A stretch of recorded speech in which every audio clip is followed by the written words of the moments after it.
mais uma escola bíblica dominical. Hoje nós vamos estudar a lição número 6, que tem por título O Filho é igual ao Pai. Então hoje nós estamos vindo de uma série de 2 domingos, onde primeiro nós aprendemos sobre a Trindade, Deus Pai, Deus Pai, Deus o Filho e Deus o Espírito Santo, como 3 pessoas diferentes, mas que são uma única pessoa. Nós falamos brevemente sobre isso, combatemos ou vimos base bíblica que nos permite combater algumas das heresias, das falsas doutrinas que afirmam que é só uma coisa só, ou que o Filho ou o Espírito Santo não são Deus, assim como o Deus Pai. Na semana passada nós vimos especificamente sobre a deidade de Jesus. Também, com base na Bíblia, nós combatemos ou encontramos argumentos que nos ajudam a combater o falso ensinamento, as heresias de que Jesus ele era apenas um homem, que ele não era Deus, que ele não tinha divindade em Jesus. E hoje nós vamos ainda nessa linha, ainda dentro desse assunto da Trindade, da divindade de Jesus Cristo, nós vamos ver argumentos bíblicos ou por que nós cremos de que Jesus ele não só era Deus, mas ele não era um Deus. Porque muitas pessoas entendem erroneamente que elas até aceitam que Jesus é Deus, mas elas entendem que Jesus é um Deus. O que eu quero dizer com um Deus? Ela é como se Jesus fosse uma outra divindade além de Deus.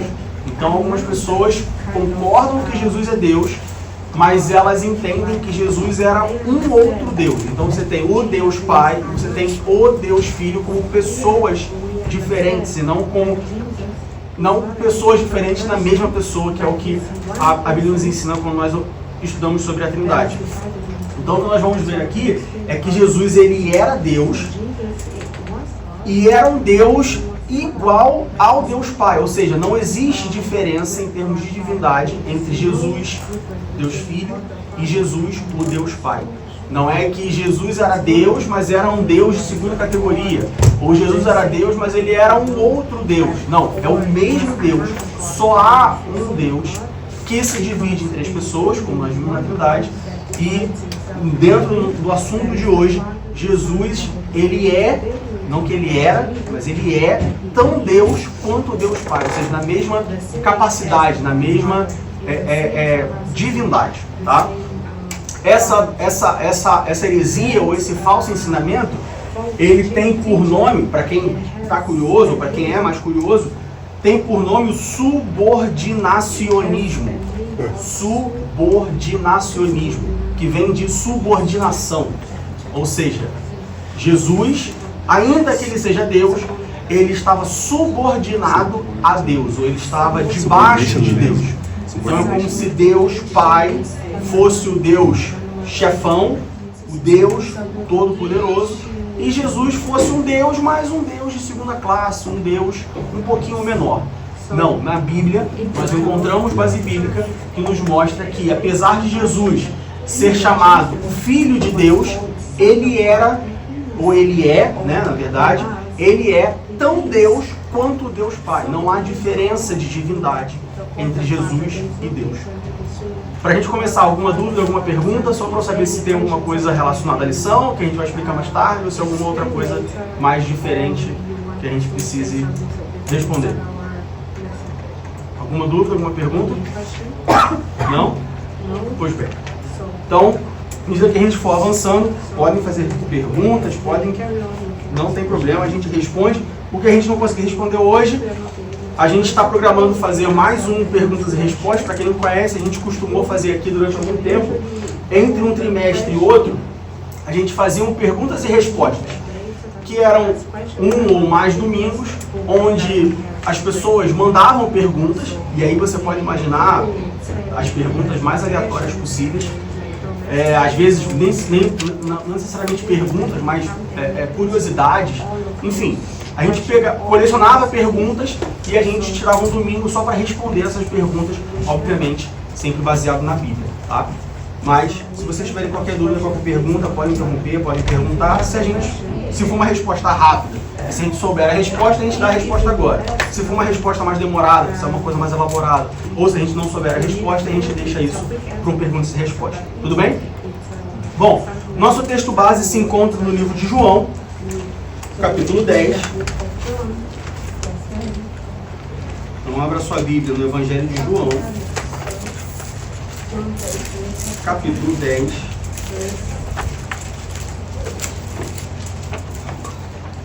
E nós vamos ler do verso 30 ao verso 38.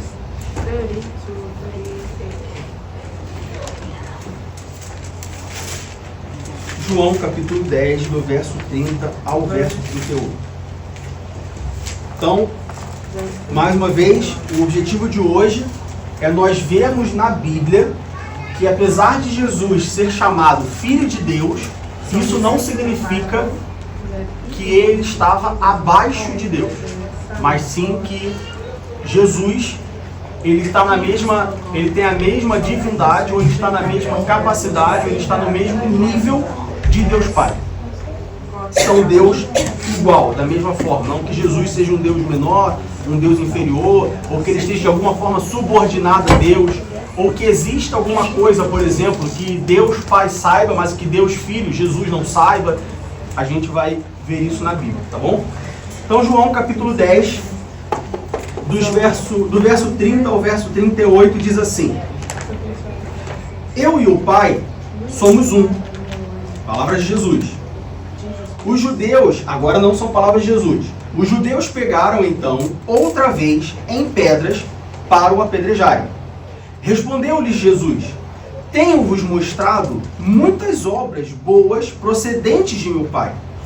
Por qual dessas obras me apedrejais? Então veja que Jesus está falando, né? Aqui Jesus está na festa da dedicação do templo e ele está falando e ele fala assim: olha, eu e o Pai somos um.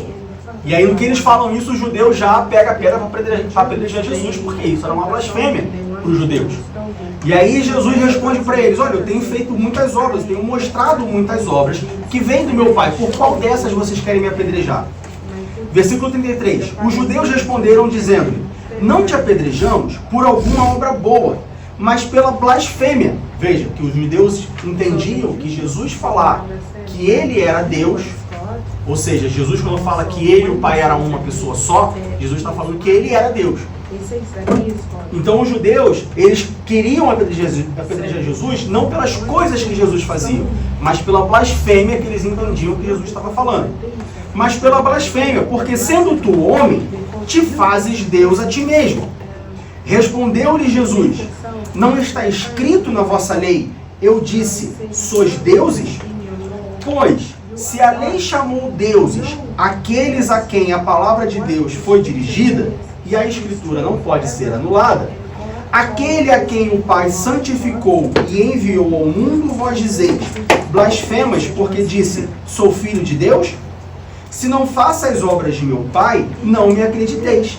Mas se as faço e não credes em mim, crede nas obras, para que conheçais e acrediteis que o Pai está em mim e eu nele. Ou seja, Jesus ele chega e ele fala para aquelas pessoas: olha, eu e o Pai somos um. E aí aquelas pessoas pegam as pedras para apedrejar Jesus e Jesus fala assim: por que vocês querem me apedrejar? Pelas obras que eu faço? Desculpa, perdão. Por que vocês querem me apedrejar?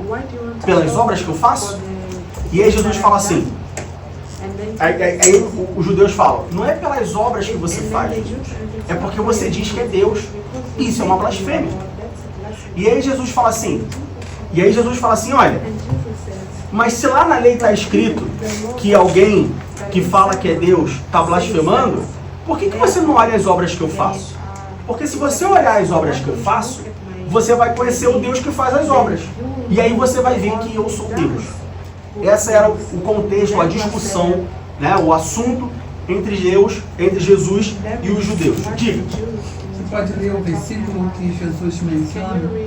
Esse que vós sois Deus, Jesus menciona um versículo aí. Acho que está em Provérbios ou em algum lugar. No versículo 34 que você diz? É. Respondeu-lhe Jesus: não está escrito na vossa lei, eu disse, sois deuses? É. Isso está escrito lá em Salmos 82. 82:6. Só para entender o contexto. Né? Salmos 82, 6. Salmos 82, 6 diz assim: Eu disse, vós sois deuses, e vós outros sois todos filhos do Altíssimo. Aqui, o salmista está repreendendo as pessoas, os juízes, que se achavam deuses. Então, o salmista está repreendendo essas pessoas, porque essas pessoas se achavam deuses. E o salmista está falando, olha, vocês não dizem que vocês são deuses? Vocês estão blasfemando, porque só há um Deus. Então, baseado não só nesse versículo, mas em toda a lei mosaica, os judeus, eles queriam apedrejar Jesus, porque Jesus estava falando que ele era Deus. Mais alguma dúvida, alguma pergunta? Bom, partindo daí, como eu disse, nosso objetivo hoje é estudar ou ver na Bíblia referências, passagens, argumentos que nos ajudem a combater a heresia, o falso ensinamento do subordinacionismo, que é um nome bonito para Jesus é Deus, mas ele não é Deus igual a Deus. Então, eu até acho que Jesus é Deus. Você até me convence com isso, Diego.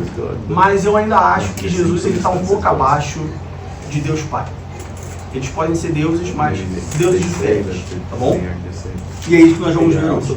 Bom, um dos principais argumentos para isso é que a Bíblia, em todo momento, ou pelo menos no Novo Testamento, a Bíblia se referencia a Jesus Cristo como Deus Filho.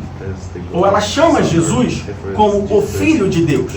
E aí é natural que a gente pegue essa expressão, Filho de Deus, o Filho de Deus, Deus Filho, Deus Pai, e a gente traga para o nosso mundo atual, para 2025. Nos nossos dias, quando a gente fala que alguém é filho de outra pessoa, a gente diz que a pessoa a gente está querendo dizer que a pessoa é parecida, que a pessoa é quase igual, que a pessoa é menor. Então, por exemplo, vamos pegar o exemplo do nosso pastor. Você pega a Júlia, você olha para a Júlia e você diz que a Júlia é filha do pastor Ivanor. Por quê? Porque a Júlia é parecida com o pastor Ivanor. Porque talvez o pastor ele escreve com a mão esquerda e a Júlia também escreve com a mão esquerda. Porque talvez ela tenha alguns hábitos, porque talvez ela tenha algumas características que lembram o seu pai, que parecem com o seu pai. Mas ela ainda é filha, ela ainda é menor, ela ainda está abaixo do pai. Em alguns momentos, por mais que ela seja filha do pai, né, por mais que ela seja parecida, por mais que ela tenha o mesmo pensamento, em algumas situações, quem tem que resolver, com quem vai ser conversado, vai ser com o pai. Porque embora seja filho, embora seja parecido, ainda é filho, não é o pai.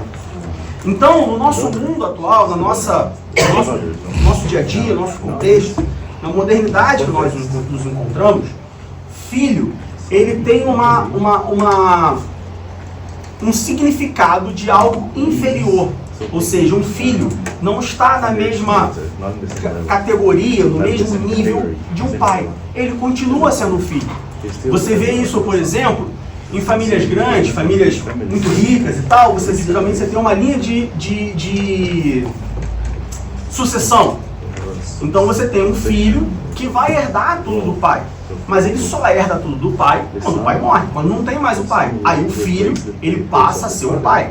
Então, por exemplo, você tem uma família grande, por exemplo, e aí você tem lá o pai que cuida, que trabalha e tal, e sustenta os seus filhos e a sua esposa.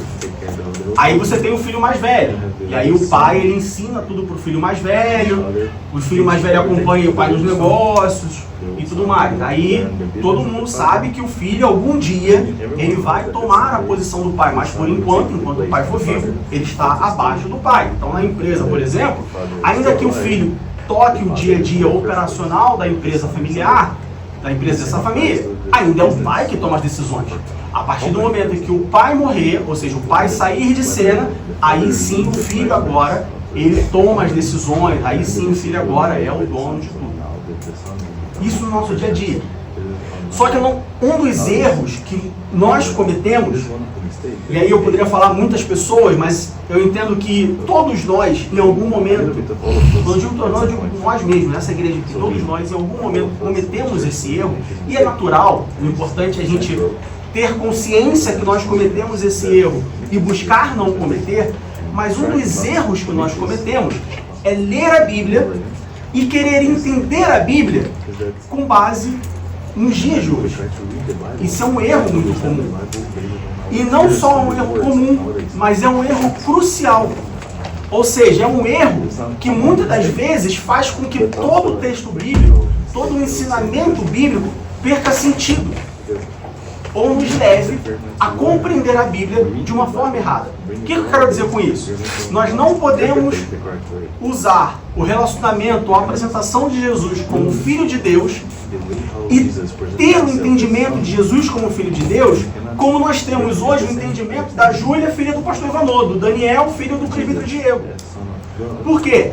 Porque nos tempos bíblicos, a expressão filho de alguém, dizer que alguém é filho de alguém, não tem o mesmo significado de hoje, 2025, dizer que fulano é filho de Beltrano. É diferente. Então nós precisamos olhar para os tempos bíblicos e entender nos tempos bíblicos o que significava chamar alguém de filho de alguém, ou chamar o José de filho de João. Hoje, de novo, hoje eu falar que o José é filho do João, significa que o José é filho do João, é parecido com o João, tem algumas características, lembra?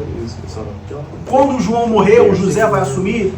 Mas e nos tempos bíblicos? Alguém sabe dizer como é que era nos tempos bíblicos essa relação? Quer ver um outro exemplo? Nomes. Como que nós usamos os nomes hoje? Meu filho nasceu. Eu olho para meu filho e falo assim, eu vou chamar meu filho de, sei lá, Joaquim.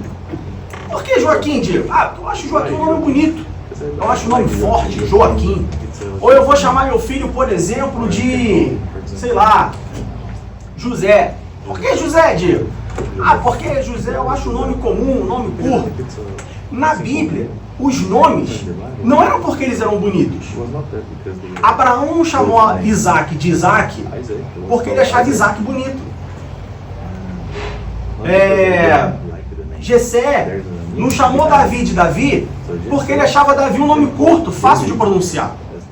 Nomes na Bíblia têm um significado. E os nomes eram dados para os filhos por conta do significado.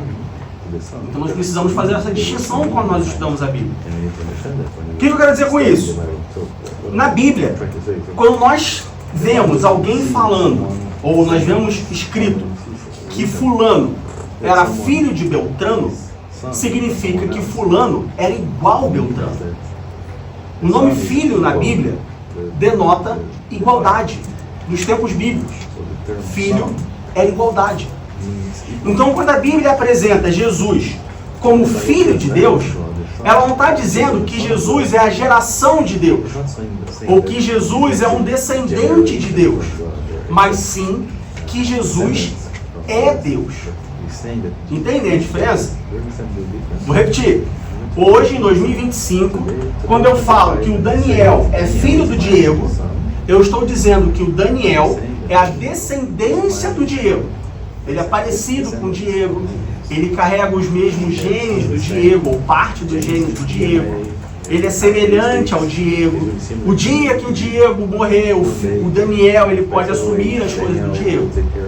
Nos tempos bíblicos, quando a gente fala aqui, quando nós lemos que alguém era filho de outro alguém, nós não estamos falando somente da descendência, mas sim de igualdade. Então, quando nós lemos na Bíblia que Jesus é o Filho de Deus, não significa que Jesus é apenas a descendência de Deus, mas sim que ele é o próprio Deus. Alguma dúvida, alguma pergunta? Ou posso continuar? Posso continuar? Pois bem, vamos lá para Mateus capítulo 23.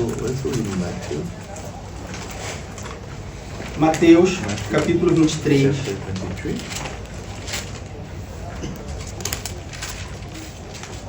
Nós vamos ler do verso 29 ao verso 31.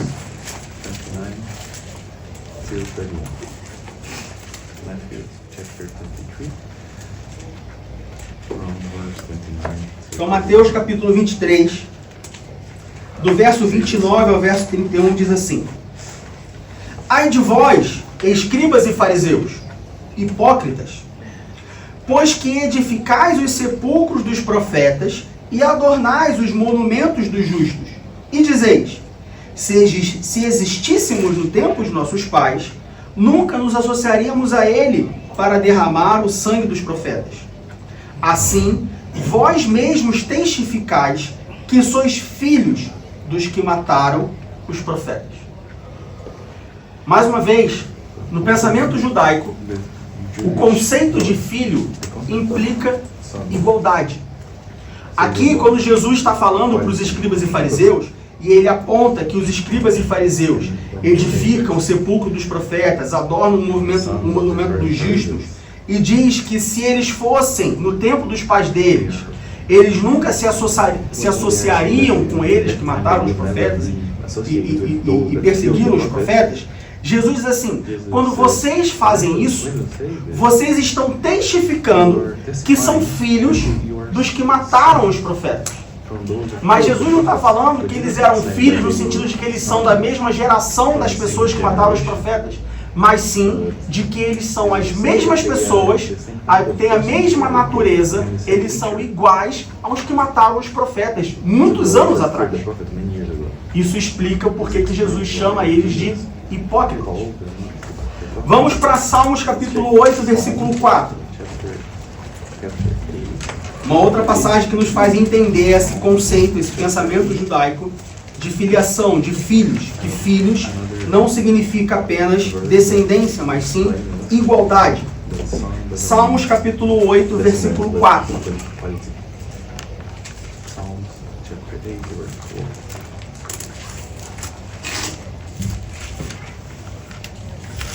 Salmos capítulo 8, versículo 4 diz assim: Quem é o homem mortal para que te lembres dele?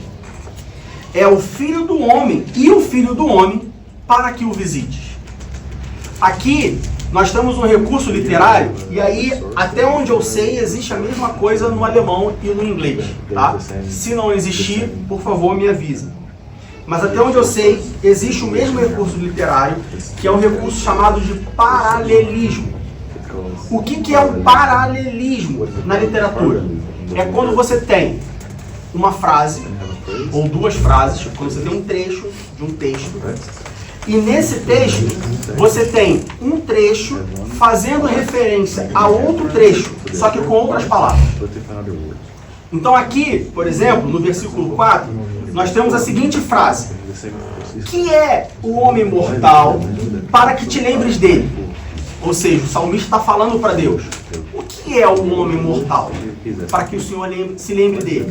Aí depois tem uma outra frase que quer dizer a mesma coisa da primeira frase, mas com uma palavra diferente. E essa segunda frase é: e o filho do homem para que o visites. Essa expressão, o filho do homem, não está dizendo a descendência do homem mortal, mas sim está falando, fazendo referência de que o filho do homem é o homem mortal, é a mesma pessoa. Quer ver um outro versículo? Salmos 25, versículo 4. Nós temos também nesse salmo, nesse versículo, o mesmo recurso literário, um paralelismo sinonímico, ou seja, o mesmo sinônimo. Você tem uma frase, nessa frase você tem um texto, nesse texto você tem dois trechos, aonde o segundo trecho quer dizer a mesma coisa que o primeiro trecho, só que com palavras diferentes. Salmos capítulo 25, versículo 4 diz assim: 25:4. Salmos 25:4. Faze-me saber os teus caminhos, Senhor. Ponto e vírgula. Ensina-me as tuas veredas. Alguém sabe dizer o que significa vereda?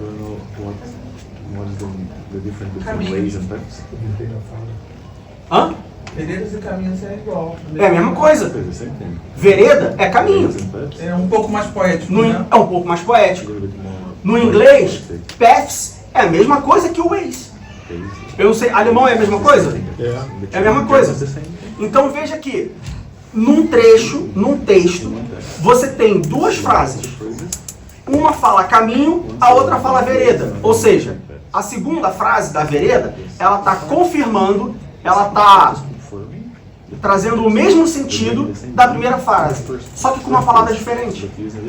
Então nós vemos que no contexto bíblico, quando nós lemos lá nos Evangelhos, em Mateus, no período de Jesus, no Novo Testamento, falando, se referenciando a Jesus como Filho de Deus, nós precisamos entender o conceito judaico sobre isso. Nós precisamos entender como que o relacionamento de um filho era naquela época. É a mesma coisa, por exemplo, quando a gente fala de escravo.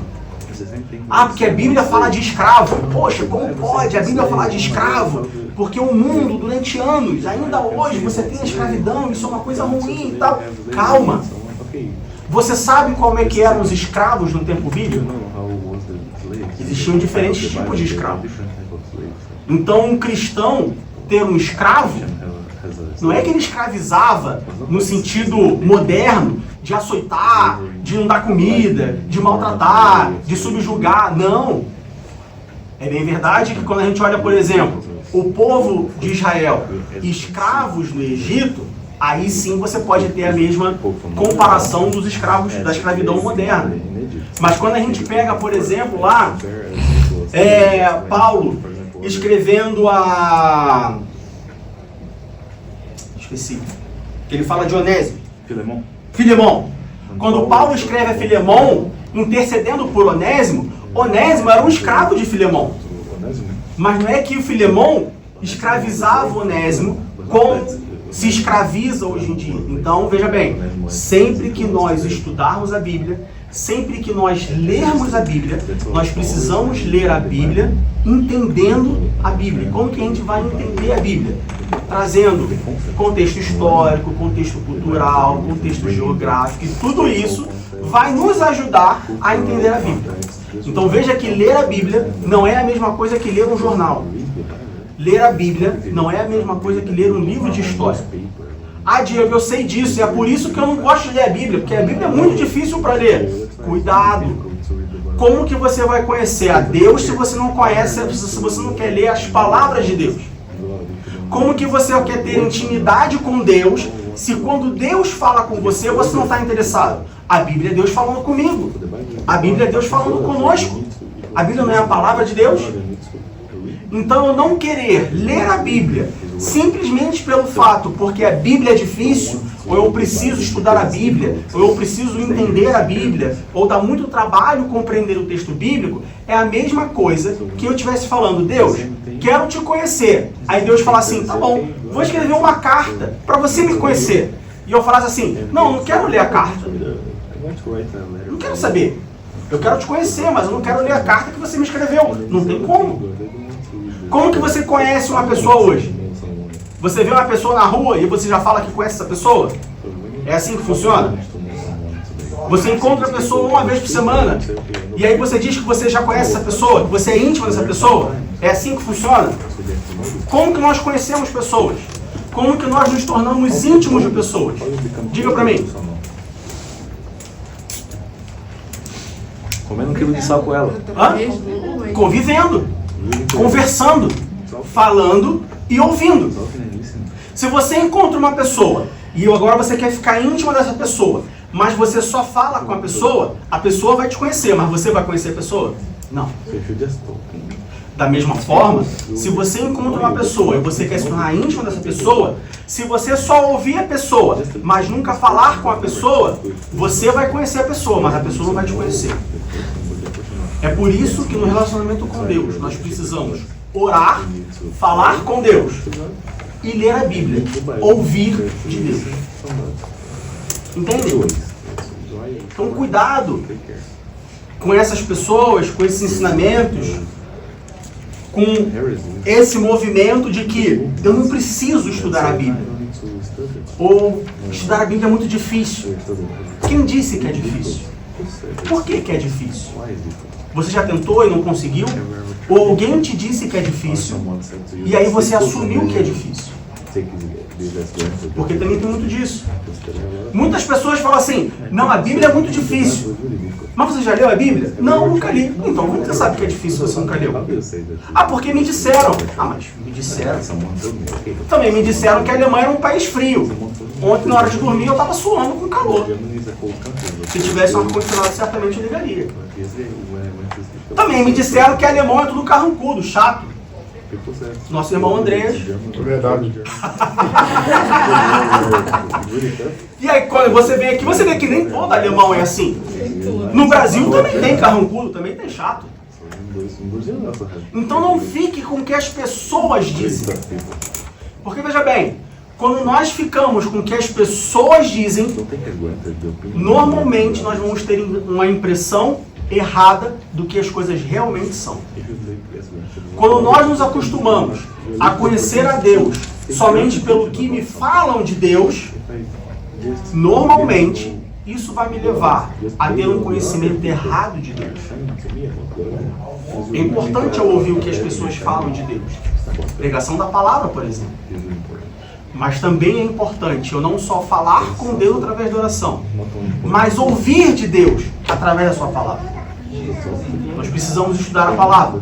E quando nós estudamos a Bíblia, quando nós lemos a palavra, quando nós lemos a Bíblia, nós vemos que filho de Deus não significa que Jesus é inferior a Deus, ou que Jesus é uma descendência de Deus, mas sim de que Jesus, ele tem a mesma natureza em pé de igualdade de Deus.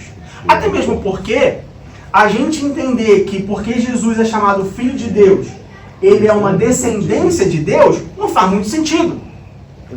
Porque para Jesus ser uma descendência, Deus precisava de uma deusa.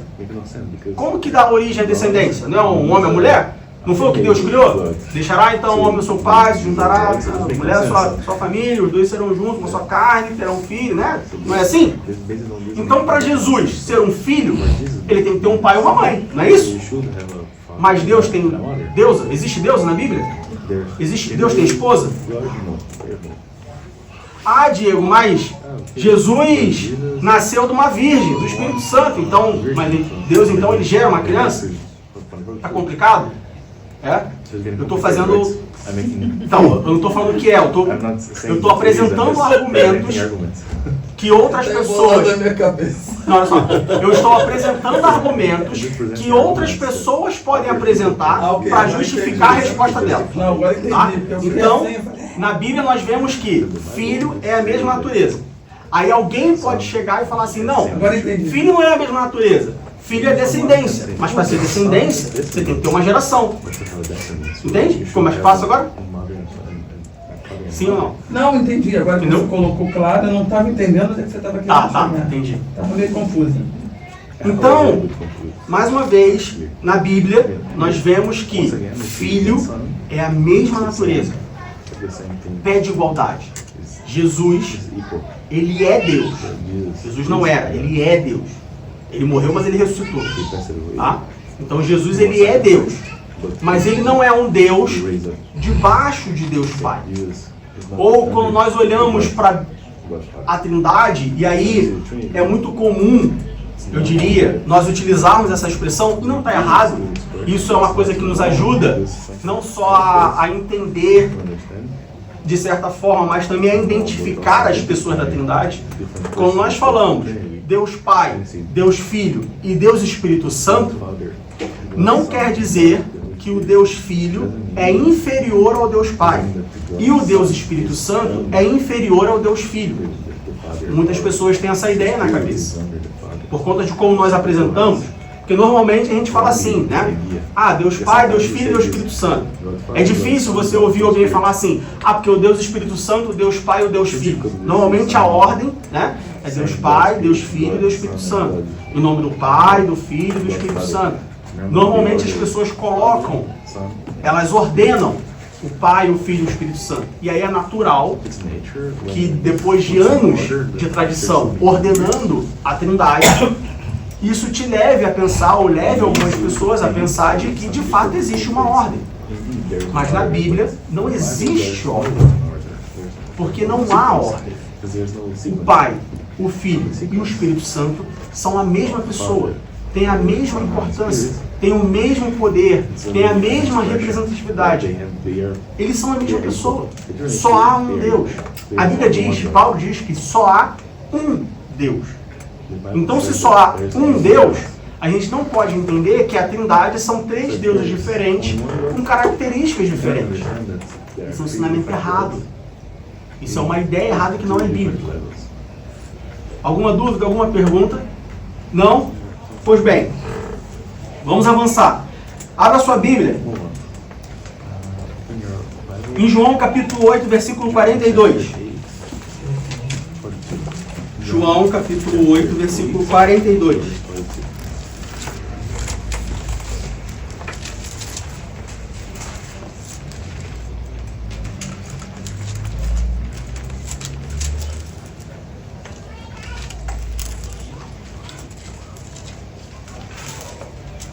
João 8, 42. João 8, 42 diz assim: Disse-lhes, pois, Jesus: Se Deus fosse o vosso Pai, certamente me amaríeis, pois que eu saí e vim de Deus, não vim de mim mesmo, mas Ele me enviou.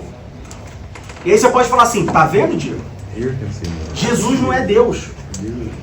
O próprio Jesus está falando que Ele saiu do Pai. O próprio Jesus está falando que foi o Pai que o enviou. São pessoas diferentes, no sentido de hierarquia. Jesus não era Deus. Para provar mais uma vez, ou para argumentar mais uma vez, de que essa ideia é uma ideia errada, nós vamos ler, por exemplo, em João capítulo 5, versículo 18. E em João capítulo 5, versículo 18, nós vamos ver que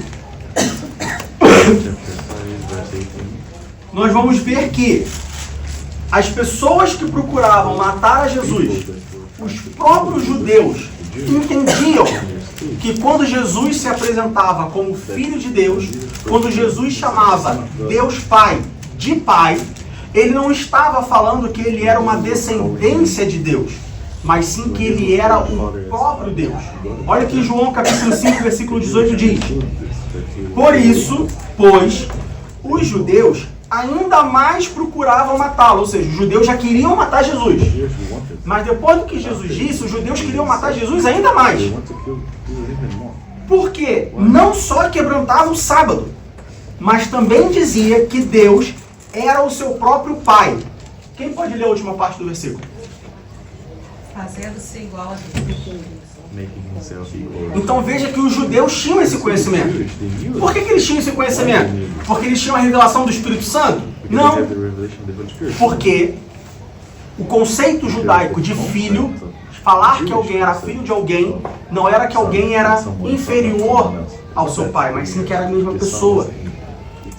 Então veja que os judeus queriam matar Jesus ainda mais, porque Jesus não só quebrava o sábado, ou seja, Jesus não só ia contra a lei mosaica, mas porque Jesus chamava Deus de Pai. E qual o problema de chamar de Deus de Pai? Porque quando Jesus chamava Deus de Pai, Ele estava passando a mensagem de que Ele era o próprio Deus. Aí eu te pergunto, se até os judeus, cegos espiritualmente, tinham essa compreensão, como que nós hoje, em 2025, podemos não ter essa compreensão, ainda que hoje nós tenhamos o Espírito Santo de Deus nos revelando todas as coisas? Olha que interessante. Os judeus tinham essa compreensão, tanto que eles queriam matar Jesus. Aí você tem Jesus morrendo, você tem Jesus ressuscitando, você tem Jesus dando o Espírito Santo, que habita em nós, que está em nós todos os dias, que nos ajuda a lembrar, que nos faz lembrar de todas as coisas que nós temos aprendido, que nos ensina todas as coisas, porque uma das funções do Espírito Santo é nos ensinar. O Espírito Santo não serve só para falar em língua estranha, para rodopiar, para pular, para cair fogo do céu, não. O Espírito Santo serve para ensinar. Se nós entendemos que o Espírito Santo é somente para fazer cair fogo do céu, nós estamos limitando a ação do Espírito Santo. Estou falando, Espírito Santo, olha só, eu te quero só para fazer fogo do céu. Mas e para ensinar a Bíblia? Não, isso aí não precisa. Eu não preciso estudar a Bíblia. Nós precisamos estudar a Bíblia. O Espírito Santo está aí para isso, para ensinar. Como que hoje, em 2025, com o Espírito Santo disponível, 24 horas por dia, para ensinar, as pessoas ainda creem que Jesus não é Deus. Cegueira espiritual. Diga. Essa pergunta que você faz que as pessoas não creem, é a pessoa que não é convertida ou é o convertido que é? Quem são esses? Todos. Todas as pessoas que não creem que Jesus é Deus. Porque tem muita pessoa que não é convertida. Mas tem convertido que também tem as ideias tortas. Tem convertido que também segue heresia. Será que não é um processo? Olha, eu gosto de acreditar que sim, que em algum momento as pessoas vão chegar ao conhecimento da verdade. Só que na prática é isso que a gente vê. Na prática a gente vê pessoas com 50 anos de igreja que falam, não, mas eu aprendi assim, então é assim. Você vê pessoas com 50 anos de idade na igreja, 50 anos na igreja que falam assim, não, a Bíblia é muito complexa. Não... Aí você fala assim, mas você está 50 anos na igreja, você não aprendeu a ler a Bíblia ainda? Você não estuda a Bíblia ainda? Aí você fala assim, mas e a escola dominical? Ah não, é muito cedo. Ah não, é muito cedo, não dá. Mas e o culto de doutrina? Não, é muito tarde, também não dá. Mas Então, será que a gente não... Quando você fala isso, o que me lembra são coisas diferentes, né? Por exemplo, eu sou convertida, na minha família ninguém foi convertido, foi o meu caminho que eu entrei. O meu filho já é diferente, eu trouxe ele para a igreja. Sim. Então ele já tem esse costume. Então para ele talvez seja mais difícil reconhecer que Jesus é Deus, porque ele não foi uma coisa ensinada do dia a dia, mas não foi uma decisão genuína. Sim. Então eu acho que ele não teve uma experiência. Exatamente. Cada um tem que passar por essa. Se a pessoa não passa por essa experiência, porque há anos atrás não tinha internet, programas de pessoal era ir para a igreja, né? Antigamente, quem tinha dinheiro ia para o clube e o resto fazia o que puder. Hoje em dia não, hoje o pessoal gasta o tempo com outras coisas. E muita gente cresceu assim, indo para um lugar. Religiosidade. Não tem coisa pra fazer. É por isso que nós, como É o pais, time do Flamengo, né? é por isso que nós, como pais, quando nós oramos pelos nossos filhos, eu não tenho que orar só pelo meu filho para, Senhor, proteja meu filho. Senhor, guarda o meu filho. Senhor, dá uma esposa para o meu filho.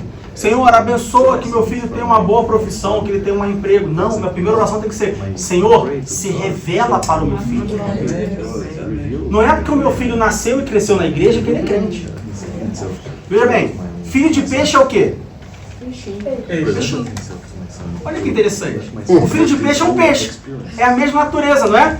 Mas a gente acha que o filho de Deus não é Deus. Olha que coisa curiosa. O filho de peixe é o quê? O filho do cachorro é o quê? O filho do boi é o quê? O filho da girafa é o quê? O filho da baleia é o quê? E o filho do crente é o quê? É crente. É pecador. Filho de crente não é crente. Filho de crente não é crente. Filho de crente é pecador. Ele precisa de perdão e arrependimento tanto quanto o pai precisou. Tanto quanto a mãe. Deus não tem neto. Você pode ler os 66 livros da Bíblia. Em nenhum momento você vai ler os netos de Deus. Não, Deus só tem filho, ele não tem neto. Filho de peixe é peixe. Filho de cavalo é cavalo. Mas filho de crente é pecador. Então nós, como pais, nossa primeira oração tem que ser: Deus, se revele ao meu filho. Deus, se apresenta ao meu filho. Deus, o meu filho precisa ter um encontro contigo, para que aí ele possa chegar ao mesmo entendimento que eu cheguei, de que Jesus é Deus. Ou coisas muito maiores ainda. Então veja que aqui em João capítulo 5, capítulo 5, no versículo 18, nós vemos que os próprios judeus, que a gente pode dizer, né, de certa forma, a gente pode dizer cegos espiritualmente, porque eles não conseguiam enxergar ou não enxergaram Jesus, né? Bom, tecnicamente até hoje, não enxergam Jesus como o Messias, como o Filho de Deus. Até eles queriam matar Jesus muito mais, porque Jesus dizia que era Filho de Deus, ou que Deus era seu Pai. E quando ele dizia que Deus era seu Pai, automaticamente que ele era Filho de Deus, Jesus estava dizendo que ele era o próprio Deus. Alguma dúvida, alguma pergunta? Sim. Diga. Diego, se o filho do peixe é peixe Aham. e o filho do crente é pecador, como é que muda o contexto? Como assim? Como é que muda o contexto? Se Como você explicaria isso? porque o filho do peixe é peixe, Sim. o da girafa é girafa, o filho do cão é cão. E o filho do crente é pecador. E como é que muda se o crente ele gera um filho? É porque o salmista diz que em pecado ele foi formado. Então todo homem, quando nasce, a Bíblia nos diz que todo homem quando nasce, e aí homem, não estou falando somente de sexo masculino, mas homem, natureza, todo homem quando nasce, ele já nasce pecador. A diferença é que durante um certo período, ele não tem consciência do seu pecado. Então você pega, por exemplo, sempre uso, né, a Estela como exemplo, que é a mais nova que a gente tem na igreja. Então você pega a Estela, por exemplo, com 2 anos, ela tem uma natureza pecaminosa. Ela é pecadora, mas ela não tem consciência do pecado. Porque ela ainda não atingiu a idade em que ela consegue ter consciência. Por isso que, Deus o livre e guarde, se a Estela, por favor, me entenda, tá? Se a Estela morrer amanhã, está salvo. Porque Deus, na sua justiça, ele não pode imputar o pecado da Estela na Estela se ela não tem consciência do pecado. Mas a partir do momento em que ela passa, em que a pessoa, que o ser humano, passa a ter consciência do pecado, então agora ele tem o pecado imputado nele. E como ele tem consciência do pecado, ele precisa se arrepender e pedir perdão e entregar a sua vida a Deus.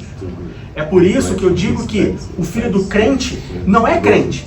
Porque se o filho do crente fosse crente, a gente estaria dizendo que, bom, se eu me converti, e aí eu pedi perdão pelos meus pecados, e eu entreguei minha vida a Deus, então o meu filho automaticamente está perdoado. É como se o perdão de Deus fosse passado geneticamente. Isso não acontece. Fosse hereditário. E não existe perdão hereditário. Assim como não existe maldição hereditária, por exemplo.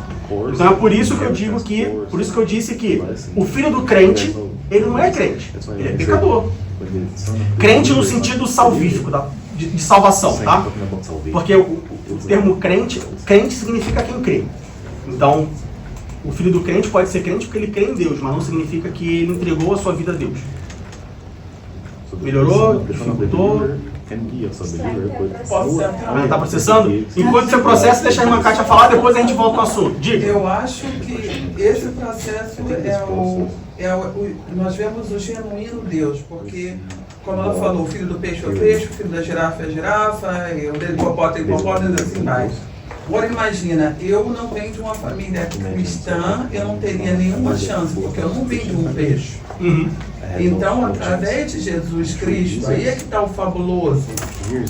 Jesus entra na minha vida e me dá essa chance. Eu pulo igual quando você passar no vestibular, assim, alguém dá uma aquela coisa para você conseguir aquela vaga, daquele emprego que você queria. É exatamente a vontade de Deus. Porque nenhum de nós aqui, provavelmente, é judeu e nenhum de nós aqui somos todos gentios. Jamais estaríamos perto. A gente vê lá o bolo de Israel e toda essa problemática que é muito complicada. E nós não teríamos jamais essa chance. Exatamente. E aí que tá, aí é que a gente vira o peixe. A gente vira o peixe em momento, aí a gente vê a bondade de Deus, a misericórdia. A gente vê a bondade, a misericórdia, a gente vê a graça. Deus é justo. E foi por isso que Jesus falou ali tão bonito, que ele fala, eu fico com pena dos judeus, ele não foi revelado, eles não puderam vir, eu vim para aqueles que creram, e nós somos esses que cremos. E isso, a cada dia isso pode mudar na vida de cada pessoa. Isso é bondade. Todas as religiões do mundo, ele está aberto, basta crer no Filho dele. Exatamente. Esse exemplo é muito bom, veja bem. A irmã é crente. Se filho de crente fosse crente, o seu filho estava tranquilo. Porque a mãe, né, o meu filho, ou de todos nós aqui, né, porque a irmã Kátia falou, o Jonas, estava bem. Porque a mãe dele é crente, a mãe dele é cristã, a mãe dele já entregou a sua vida a Deus. Então ele está encaminhado, então ele está garantido. Mas e a Kátia, que os pais não eram cristãos? Quantas pessoas são os primeiros cristãos da família? Então essas pessoas elas estavam destinadas a nunca conhecerem a Cristo? Diga. Falar em Deutsch, um übersetzt. Ist ja das Gleiche, É a mesma coisa. wenn dein Vater ist intelligent Por exemplo, teu pai é inteligente, und er bekommt jetzt einen Sohn.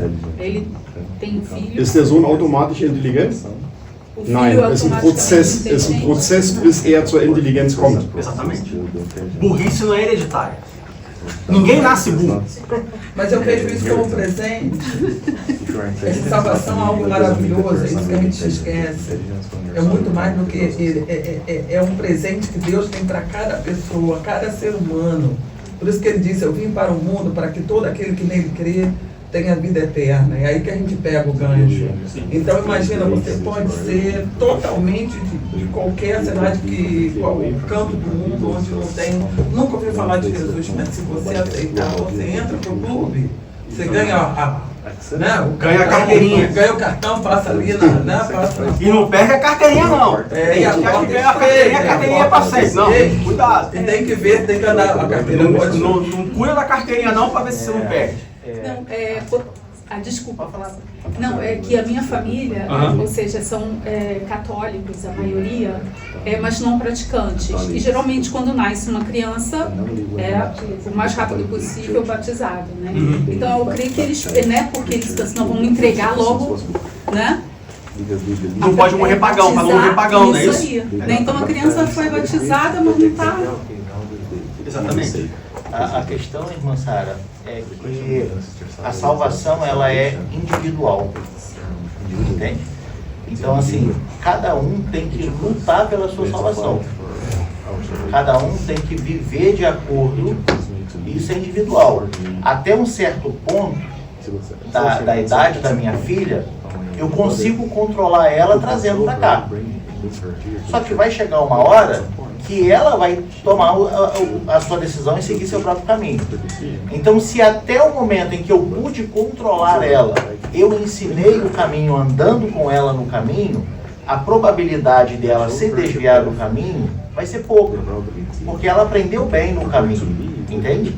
Só que isso não isenta ela de ser responsável pela sua própria salvação. Então ela, agora, como serva de Deus, ou entendendo que ela precisa servir a Deus, a salvação dela já não é mais minha responsabilidade. Entende? A minha filha, pela misericórdia do Senhor, se Jesus permitir, ela vai estar se batizando em agosto.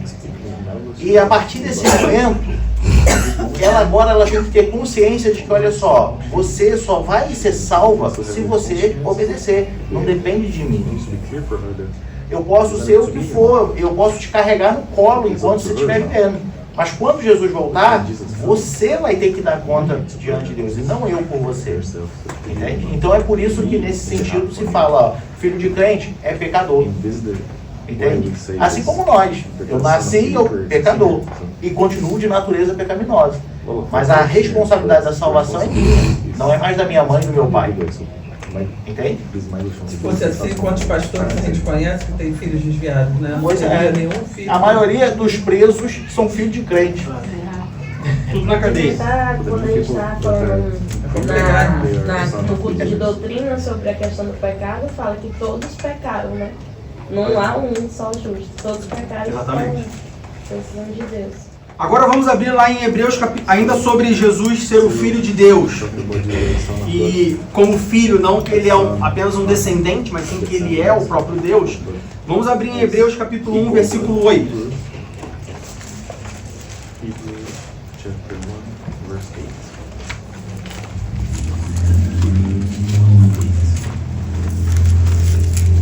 E na verdade a gente pode ler do versículo 1 ao versículo 8. E aí eu peço aos irmãos que leem, eu vou ler com calma, pausado, justamente para a gente conseguir acompanhar o que o texto está dizendo, tá bom?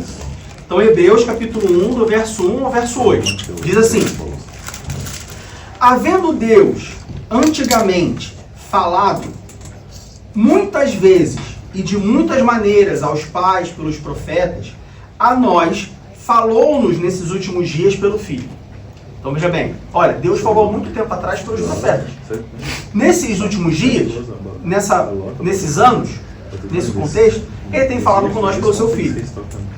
E quem é esse Filho? Versículo 2. A quem constituiu herdeiro de tudo, por quem fez também o mundo. O qual, sendo o resplendor da sua glória, ou seja, o Filho é o resplendor da glória de Deus Pai. E a expressa imagem da sua pessoa, o Filho é a expressa imagem da pessoa de Deus Pai. E sustentando todas as coisas pela palavra do seu poder, havendo feito por si mesmo, ou seja, o Filho fez por si mesmo a purificação dos nossos pecados, assentou-se à destra da majestade nas alturas. Então o Filho, a imagem expressa de Deus, resplendor da glória de Deus, se fez purificação para os nossos pecados e sentou-se à direita de Deus Pai nas alturas. Feito tanto mais excelente do que os anjos. Então você vê que Jesus, ele é maior do que os anjos. Quanto herdou mais excelente nome do que eles. Versículo 5. Porque a qual dos anjos disse jamais, tu és meu filho, hoje te gerei. Então a quem mais, a qual anjo Deus falou, tu és meu filho, hoje te gerei? Aí você guarda a palavra gerei, que se gerou da ideia de que então Deus gerou o filho. E outra vez, eu lhe serei por pai e ele me será por filho. A quem mais Deus disse, eu vou ser o pai dele e ele vai ser o meu filho? Aí mais uma vez a gente volta para o conceito judaico de que filho não é descendência, filho é igualdade. Versículo 6. E quando outra vez introduz no mundo o primogênito. Aí você guarda essa palavra também, porque daqui a pouco você vai falar assim, mas Diego, se ele é o primogênito, é porque ele foi o primeiro gerado. Não é assim que a gente pensa? Hoje em dia, quando eu falo assim, o Daniel é o meu primogênito. Por que o Daniel é meu primogênito? Porque ele foi o primeiro filho que eu gerei. A Kíria veio depois. Certo? Guarda isso. Primogênito. E quando outra vez introduz no mundo o primogênito, diz, e todos os anjos de Deus o adorem. Versículo 7. E quanto aos anjos, diz, o que de seus anjos faz ventos e de seus ministros labaredas de fogo. Mas do Filho, ou seja, Deus, do Filho de Jesus, diz, ó Deus, o teu trono subsiste pelos séculos dos séculos. Cetro de equidade é o cetro do teu reino. Então veja que no versículo 8, Deus Pai fala do seu Filho, ó Deus. Jesus é ou não é a mesma pessoa que Deus? A mesma pessoa no sentido de mesma natureza. Agora vão aqui no versículo 8, o escritor aos Hebreus está fazendo menção lá em Salmos 45. Abre em Salmos 45, versículos 6 e 7.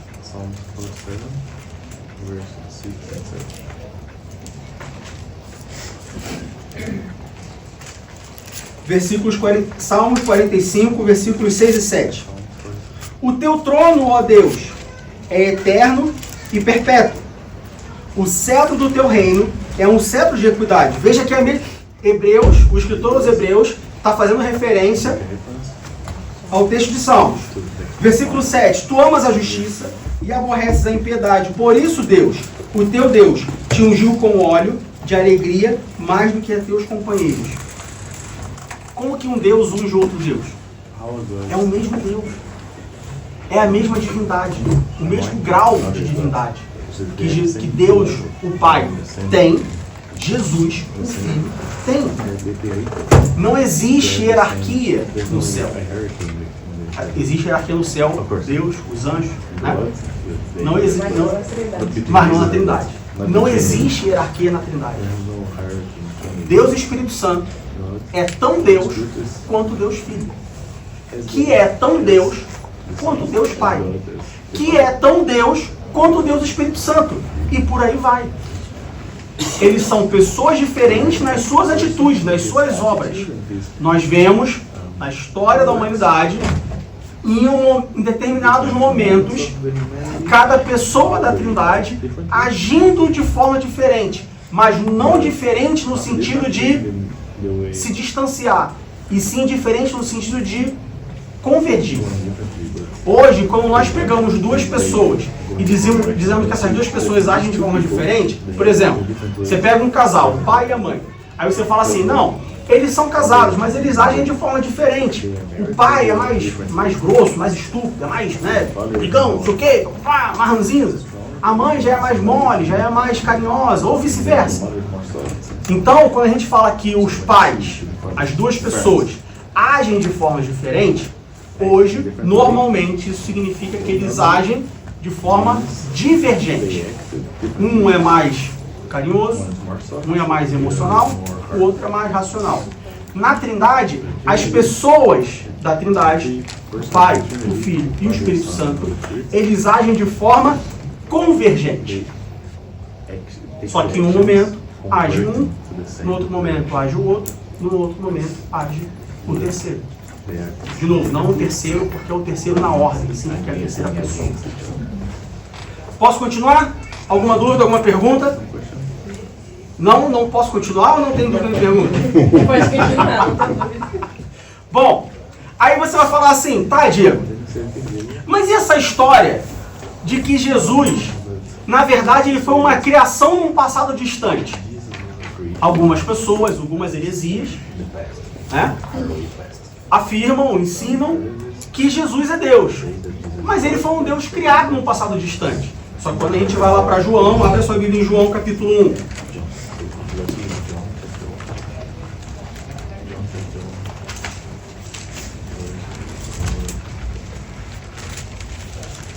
João capítulo 1 diz assim, no princípio era o verbo, e o verbo estava com Deus, e o verbo era Deus. O verbo aqui, João está se referindo a Jesus. Então veja que no princípio já era, ou seja, já existia. Não existe essa ideia de criação em uma época passada. Criação no passado. Antes de Deus criar todas as coisas, Deus primeiro criou Jesus. Não. Jesus sempre existiu. Jesus é tão eterno quanto Deus. Mas, Diego, Jesus só apareceu na história da humanidade há 2025 anos atrás. Não, há 2025 anos atrás, bom, aproximadamente 2025 anos atrás, o calendário não é exato, tá? Assim como Jesus não nasceu dia 25 de dezembro, sinto decepcioná-los, tá bom? Isso foi uma festa, né? Tem toda uma história por que 25 de dezembro, mas Jesus ele apareceu há 2025 anos atrás, não porque ele passou a existir 2025 anos atrás, mas sim porque ele encarnou há 2025 anos atrás. Mas isso não significa que ele já não existia. Nós vemos Jesus na criação. Na aula retrasada, quando nós falamos da Trindade, nós vemos lá, e façamos o homem à nossa imagem e semelhança. Façamos, plural. Deus, ele sabe gramática. Ele não usou o tempo verbal errado, a pessoa gramatical errado. Façamos, porque era mais de uma pessoa, tá? Outras pessoas podem entender, e é por isso que eu falei lá da primogenitura, que muitas pessoas pegam o termo gerar, pegam o termo primogênito e acham que Jesus é o primogênito porque ele foi o primeiro a ser gerado. Mais uma vez, quando nós lemos a Bíblia, nós não podemos ler a Bíblia como nós lemos um livro de história. A Bíblia não é um livro de história. A Bíblia ela pode contar uma história, mas ela não é um livro de história. A Bíblia, ela é a palavra de Deus. E nós não podemos ler a palavra de Deus sem prestar atenção nos detalhes que ela revela. Como, por exemplo, quando nós olhamos para a palavra primogênito, tá? Não significa que ele é o primeiro a ser gerado, mas sim que ele é o único do seu gênero. Por quê? Porque a palavra primogênito no original ela pode ter dois sentidos. A palavra primogênito no original ela pode ter o sentido de o primeiro a ser gerado, ou único, por exemplo, é o primogênito, é o único. O seu único filho. Não significa que Deus só teve um filho. Deus então ele teve um filho e falou, não quero. Filho dá muito trabalho, não quero mais ter filho, vou ter um só. Não. Pode ter o sentido de único, mas também pode ter o sentido de único do seu gênero, único da sua espécie, único da sua natureza. Quando a Bíblia apresenta Jesus como primogênito, não é porque ele foi o primeiro a ser gerado, mas sim porque ele é o único na sua natureza, não há outro. Não há outro como Deus, senão o próprio Deus. Daí nós vemos que Jesus é Deus. Ele não é um outro igual a Deus. Ele é o próprio Deus, porque o próprio nome primogênito, o próprio nome único, expressa não que só há um, ou não que ele é o único gerado, mas sim que ele é o único daquela espécie. Não há outro como de outra espécie. Então Jesus, ele é o próprio Deus. Mas Diego, eu não consigo entender como que ele é Deus, mas é outra... Olha só, existem mistérios da Bíblia que nós não vamos conseguir entender. Eu diria que a Trindade, ninguém vai conseguir entender a Trindade na sua plenitude. Não vai conseguir. Não vai. Mas como que Deus coloca então, Diego, alguma coisa na Bíblia que eu não vou conseguir entender? Porque Deus não colocou para você entender. Tem coisas na Bíblia que Deus não colocou para você entender. Tem coisas na Bíblia que Deus colocou para você acreditar. Tudo que está na Bíblia, a Bíblia não foi escrita para explicar os mistérios da humanidade. A Bíblia não foi escrita por Deus para saciar o desejo de conhecimento do meu coração. A Bíblia foi escrita para que eu possa voltar a ter comunhão com Deus.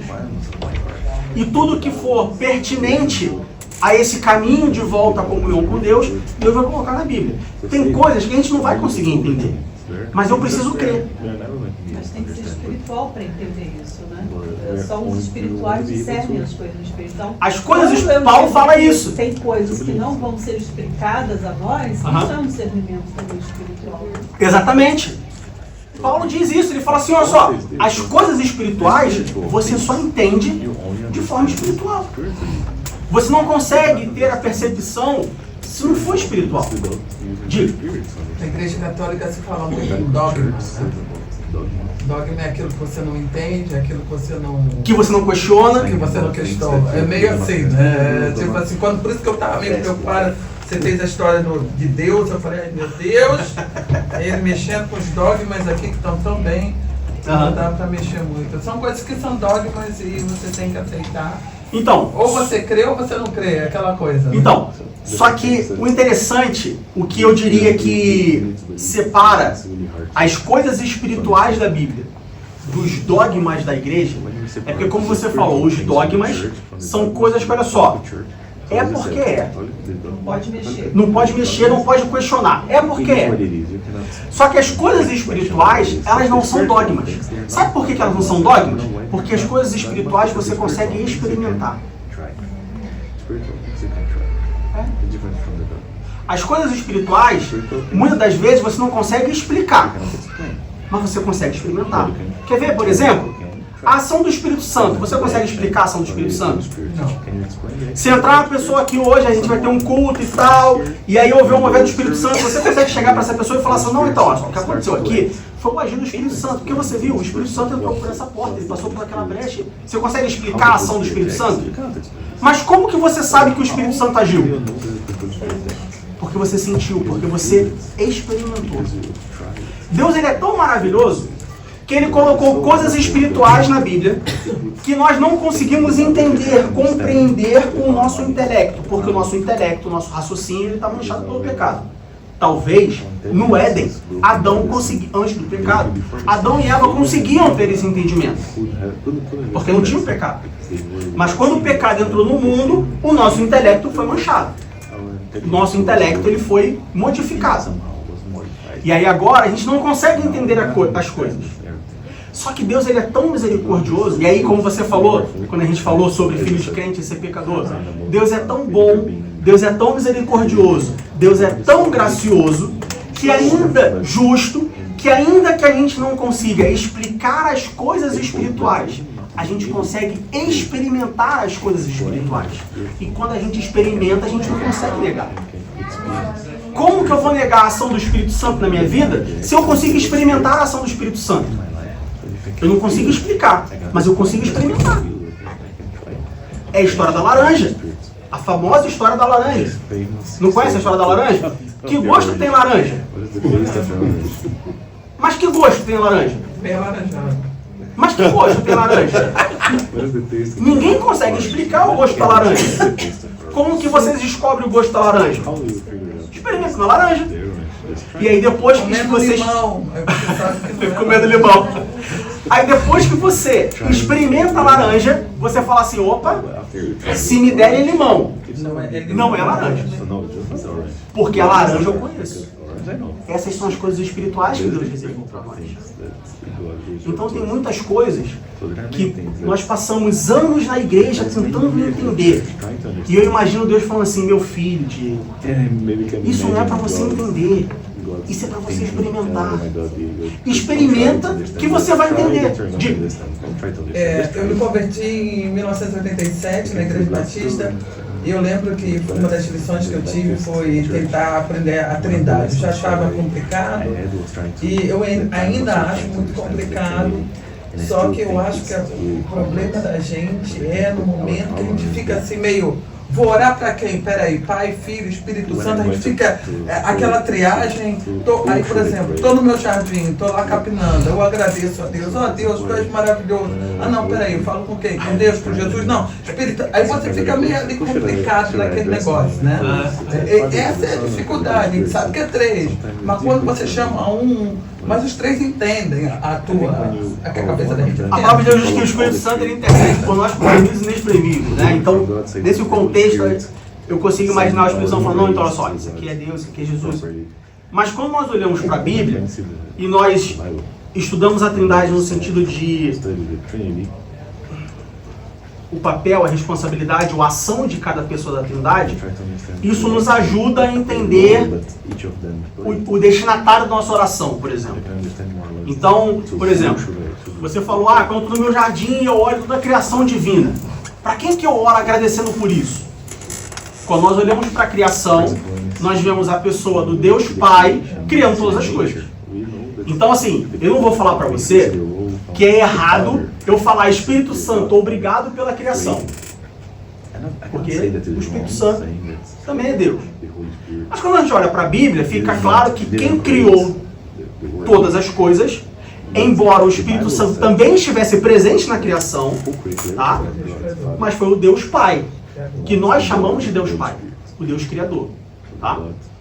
Hoje nós temos aqui um culto de Santa Ceia. Então, vai chegar o momento, se Jesus não voltar antes, se Jesus não voltar antes, mas Jesus é Deus, então quem vai voltar é Deus também. Sim, mas a Bíblia diz que quem vai vir buscar a igreja é Jesus, não Deus, embora Jesus e Deus sejam a mesma pessoa. Então repare que conforme você vai lendo, estudando e principalmente experimentando, você vai conseguindo ter, de certa maneira, esse discernimento. Então, a gente vai ter o momento da ceia. No momento da ceia, quando nós formos orar, se você for uma pessoa ligada, minimamente ligada, você vai perceber que você ora agradecendo a Deus por ter enviado o seu Filho. Ou seja, você ora a Deus, agradecendo a Deus Pai, agradecendo a Ele por ter enviado o seu Filho, que não significa que é descendência do Pai, como nós aprendemos. Nós aprendemos que Filho é a mesma natureza, tá? Conceito judaico. E nós oramos a Jesus, o Deus Filho, agradecendo por Ele ter obedecido e se submetido à vontade de Deus Pai e ter morrido na cruz do Calvário. Não faz sentido eu orar, Deus Espírito Santo, obrigado pelo seu sacrifício, porque o Espírito Santo não se sacrificou. Quem se sacrificou foi Jesus Cristo. Eu também posso dizer que, quando nós olhamos para a passagem que Jesus ascende aos céus, ele fala assim, olha, eu vou e vos enviarei outro Consolador. Outra coisa importante, esse outro significa outro da mesma espécie, outro da mesma qualidade, tá? Nos tempos atuais, a palavra outro nem sempre significa igual. Quero uma BMW. Ah, não posso te dar uma BMW. Vou te dar um outro carro. Vou te dar uma Porsche. Mas BMW não é Porsche. BMW é BMW. Porsche é Porsche. Outro, no contexto atual, no nosso popular, outro significa parecido, semelhante. Quando Jesus fala que ele iria voltar para o céu e enviaria outro consolador, não é que, olha só, eu vou te enviar um outro aí, que vai te ajudar também. Não, outro igual a ele, que vos ensinará todas as coisas, que estará contigo todos os dias. Então Deus está comigo todos os dias? Sim, porque Ele é Deus, mas biblicamente, teologicamente, é o Espírito Santo quem está comigo todos os dias, quem me ensina todas as coisas, quem me convence do pecado, da justiça e do juízo. Então repara que conforme nós vamos estudando, conforme nós vamos lendo, conforme nós vamos nos relacionando com Deus Pai, com Deus Filho, com Deus Espírito Santo, a gente acaba entendendo como que as coisas funcionam. Quer ver um outro exemplo que talvez possa explicar isso? Antes de vir para a Alemanha, eu morava no Brasil. O Brasil é uma república presidencialista. E aí eu ouvia falar que existia a Alemanha, que era uma república, não é presidencialista, é parlamentarista. E embora eu tenha aprendido na escola o que é uma república parlamentarista, eu não entendia muito bem o que era. Mas aí quando eu vim para a Alemanha, tendo morado 9 anos na Alemanha, agora fica mais claro para mim o que o presidente faz, o que o primeiro-ministro faz, o que os parlamentares fazem, as sessões que acontecem, aonde fica cada um, o que é responsável cada um. Mas por quê? Porque agora eu estou morando aqui. Então fica muito mais fácil eu entender, eu compreender, eu orar para o Pai, para o Filho, para o Espírito Santo, quando eu me relaciono com eles. E aí eu sei, Deus Pai é isso, o Deus Filho é aquilo, o Deus Espírito. Não estou falando que vocês... o professor está falando que eu não oro, não estou falando isso. Eu estou falando que fica mais fácil, como um exemplo para nós entendermos como que a gente pode melhorar esse entendimento e essa identificação sobre cada uma das pessoas da Trindade. Digo. Eu acho que o maior problema para mim é o Espírito Santo, como diz, olha, está bem upgrade, a gente sabe que ali está a fronteira. O Espírito Santo é mais... É parça. É mais fácil para entender. O Espírito Santo é amigo, ele está junto. Não, é mais fácil para entender. Agora, a divisão entre, tipo assim, onde está, quais são as áreas do Pai e do Filho, é meio complicado, eu acho que na hora da oração. Por exemplo, na hora de orar, você falou, eu não oro a Jesus, eu tenho um relacionamento com Deus. Eu não consigo isso. Para mim existe um Deus Todo-Poderoso, eu leio, eu falo, agora Jesus é o meu Salvador. É com Ele que eu faço a ponte, Ele tem um outro relacionamento. Mas eu não oro a Jesus. Então, você falou uma coisa que é verdade, obviamente, e que é uma coisa interessante. Jesus é o seu Salvador. Então, quando você for orar e você quiser agradecer pela sua salvação, foi Jesus quem te salvou, não foi Deus quem te salvou. Então eu falo, obrigado que eu fiquei quebrou meu galho. Jesus é o meu Salvador. Quem me salvou foi Jesus. É claro que se eu falar, Deus Pai, obrigado por ter me salvado, né? Como a gente disse, o Espírito Santo intercede por nós. E ele fala, não, olha só, Deus Pai, olha só, ele está falando de... Enfim. Mas quando a gente fala da salvação, foi Jesus quem me salvou. Estou dando um exemplo de orações que nós fazemos. Agora, o que acontece muitas das vezes, não só nesse contexto, mas em todo... Eu já falei isso aqui algumas vezes, mas em todos os cacoetes, palavreados, hábitos dentro da igreja, é que muitas das vezes nós fazemos as coisas por repetição e sem pensar no que a gente está fazendo. Então é muito comum as pessoas dentro da igreja repetirem as coisas, mas não sabem o que está repetindo. Não sabem o que está falando. Porque está fazendo sem raciocínio, sem intelecto. Está fazendo só por fazer. Vê outras pessoas fazendo. E aí, claro que isso ao longo da história da igreja, isso ao longo de famílias, gerações, né? Então, você talvez não teve isso. Porque, como você falou, você não foi criado numa família cristã. Mas aí tem o Jonas, aí tem o filho do Jonas, aí tem o neto e pá, não sei o que, você Deus pega... queira, né? Aleluia, né? Deus queira. Então você tem gerações, e isso acaba se perpetuando, e você tem pessoas que fazem coisas que se você falar assim, mas por que você falou isso? A pessoa fala, não sei. Tem muitos hábitos dentro da igreja que se você perguntar para a pessoa por que ela fala, por que ela se comporta, por que ela... A pessoa não sabe. Que nem já perguntei aqui uma vez, por que você crê em Deus? Tiveram pessoas que não falaram nada, mas você vê nas pessoas, a pessoa tipo, caramba, é mesmo. Por que eu creio em Deus? Você sabe responder essa pergunta? Se você sair aqui da igreja, talvez sair da igreja não seja o melhor exemplo, mas por exemplo, quinta-feira, de manhã, você dormiu mal na quarta-feira, foi dormir tarde, acordou cedo, e aí quinta-feira o dia que tem aquela reunião chata com o seu chefe, que é enjoado, e você já está querendo que, né, a sexta-feira... Que Jesus volte. Jesus voltasse na quinta-feira, era bom. Aí tu tá andando, saindo do metrô atrasado, chega uma pessoa e fala assim, irmã Kátia, ou irmã Kátia não, mas Kátia, por que você crê em Deus? O que você responderia para essa pessoa? Esse é um bom exercício. Por que eu estou dando esse exemplo, esse contexto todo? Porque você está fora da sua zona de conforto. Talvez, se alguém perguntar para você por que você crê em Deus no domingo, quando você sair da igreja, aí você tem todo um discurso preparado. Mas quando você está fora da sua zona de conforto, se alguém perguntar para você por que você crê em Deus, você sabe responder essa pergunta? Tem muito crente que não sabe. Muitas pessoas que estão há 50, 60, 70 anos na igreja, mas que não sabem responder essa pergunta. Por quê? Porque não prestam um culto racional. E Paulo diz que o nosso culto tem que ser racional. Tudo que nós fazemos para Deus tem que ser racional.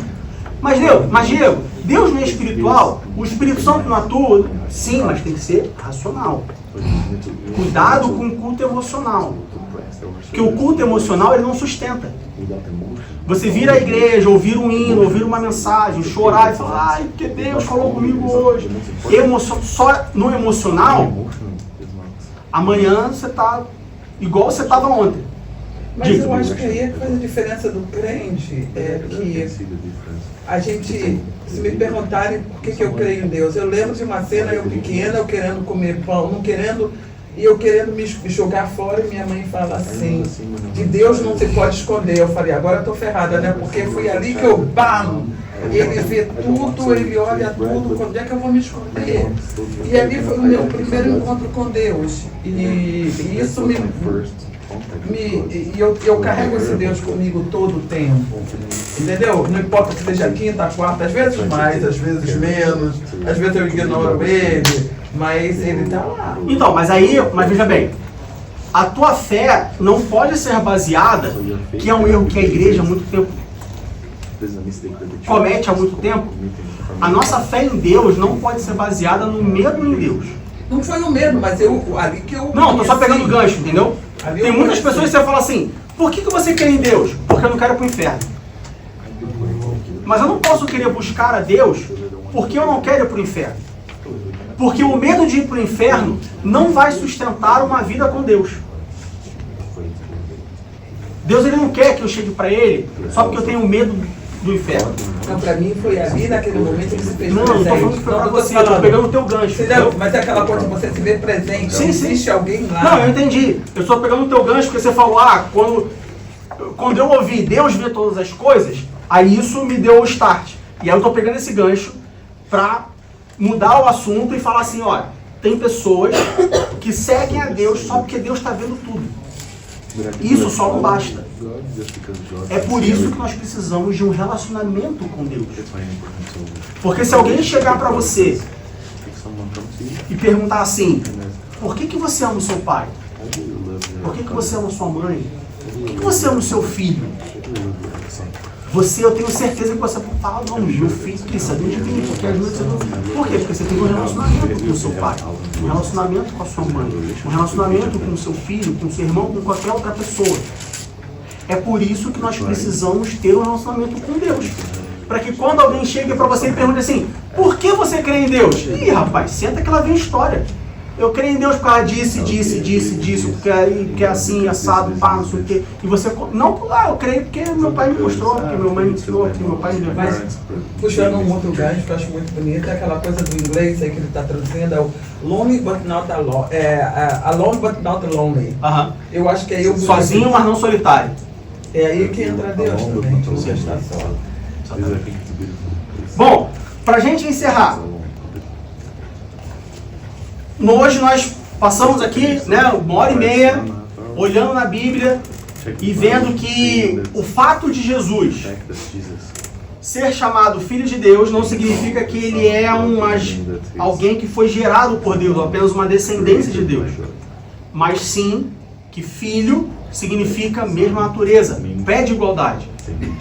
E embora, no entanto, existem muitas pessoas, existem muitas igrejas, como por exemplo os Testemunhos de Jeová, eles não creem na divindade de Deus, de Jesus, né? Eles entendem que é um nível abaixo, ou não na mesma igualdade. Você tem, por exemplo, os muçulmanos, também não creem em Jesus como o Deus. É o maior dos profetas. Né? É o maior dos profetas. É o maior dos profetas. Só que olha que interessante, abra a sua Bíblia em Marcos, capítulo 5, versículo 7.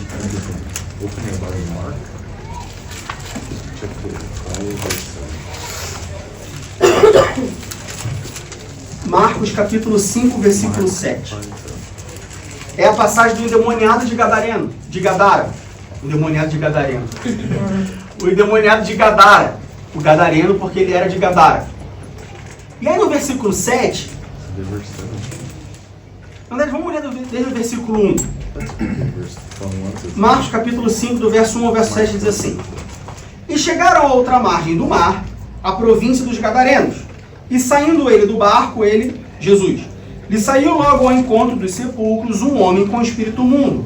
O homem estava endemoniado, o qual tinha a sua morada nos sepulcros, e nem ainda com cadeias o podia alguém prender. Porque tendo sido muitas vezes preso com grilhões e cadeias, as cadeias foram por ele feitas em pedaços, e os grilhões em migalhas, e ninguém o podia amansar. E andava sempre, de dia e de noite, clamando pelos montes e pelos sepulcros, e ferindo-se com pedras.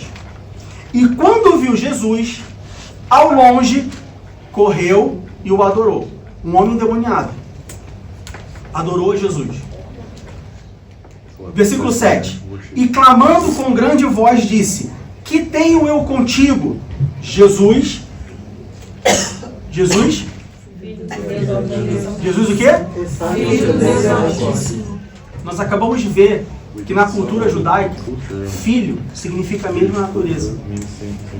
Aqui em Marcos capítulo 5, versículo 7, nós vemos que até os demônios reconhecem que Jesus é Deus. Como que tem homem que não reconhece isso? Até os demônios. Até Satanás sabe que Jesus é Deus. Ele não é descendência de Deus. Ele tem a mesma natureza de Deus. Esse é o Jesus que nós cremos. Esse é o Jesus que se desfez de parte da sua divindade, que se desfez de toda a sua glória, veio ao mundo, nasceu, cresceu, morreu como homem, mas ao terceiro dia ressuscitou para que nós pudéssemos ter nossos pecados perdoados pelo seu sacrifício. Amém?